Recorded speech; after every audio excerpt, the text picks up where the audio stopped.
Hey there YouTube, WrestlingOptimus here, back with another one of these sad videos where we recap the latest releases from WWE, despite making billions of dollars in revenue. Anyway, this one is going to be a little bit longer because A, they released a ton of wrestlers, and B, I have figures for a lot of them, so we're gonna just kind of jump right into it here.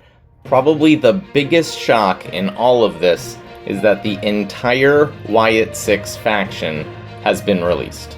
Yes, that is gonna mean that Eric Rowan, Dexter Loomis, set him up here, and Nikki Cross have all been released, as well as this Joe Gacy figure I never even got to open up yet, so now I have to figure out if I even want to.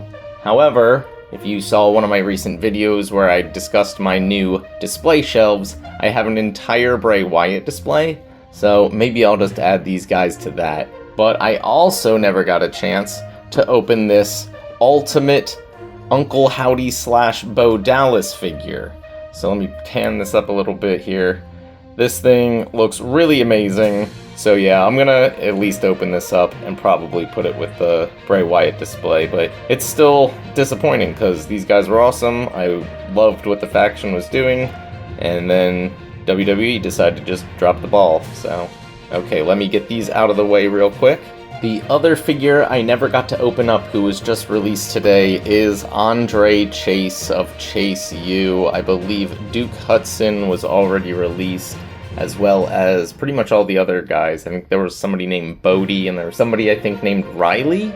But yeah, I loved the Chase U faction. I thought the stories were really silly, but for whatever reason, WWE has given up on it, and Mr. Chase has officially been released. Then we got a couple of other people that I have figures for.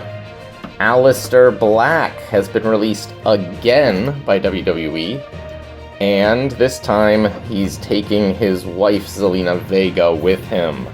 So both of them have now been released. Not sure if Aleister, formerly Malachi Black, will be making his way back to AEW, because I'm also not sure if he left on the best terms.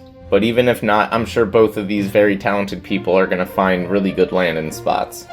Next, we have somebody who was already kind of released, but then he was brought back, but then it was announced it would be a backstage role, and then we never saw him again, and anyway, Santos Escobar, he's gone yet again.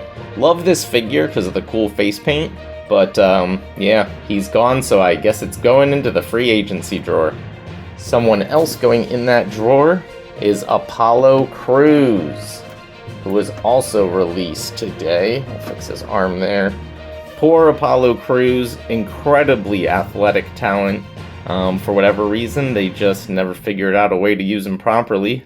Anybody else remember when he was a Nigerian prince? And finally, we have a list of wrestlers that were released, but I don't have figures for them. From the women's division, we have Kairi Sane and Zoe Stark, both of whom I was actually about to buy recently. Now I'm glad I didn't. The same goes for the Motor City Machine Guns, Chris Sabin and Alex Shelley. I was gonna buy them recently. I saw, I think, some discounted versions of their figures on Ringside Collectibles, but now I'm glad I didn't.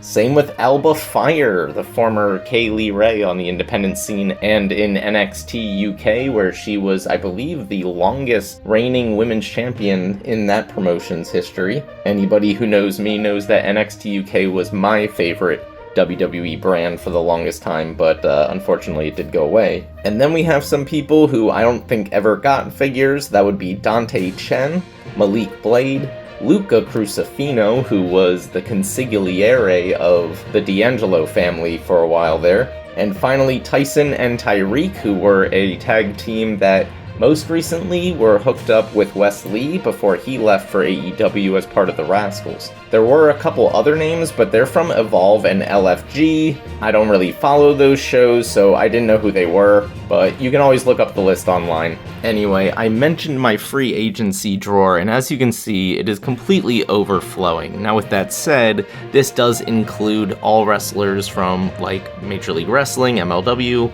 as well as TNA. You can see like the Hardys are there and so on and so forth. So what I think I'm going to do moving forward is this is going to be the TNA/MLW drawer, and then all the wrestlers who are actually in like free agency or only wrestling in indie promotions, I think we're going to have to find a new home for all of them. Frankly, at this point, my collection has ballooned so big that my current storage space does not accommodate everything, so it's time to kind of just look into some more solutions anyway. But with all that said, thanks for watching today. Make sure you go out and support any of these wrestlers.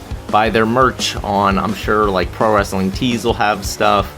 And go check them out if they come through your local indie. But with all that said, make sure to do all the normal YouTube stuff. Like, share, and subscribe. And I will catch you later.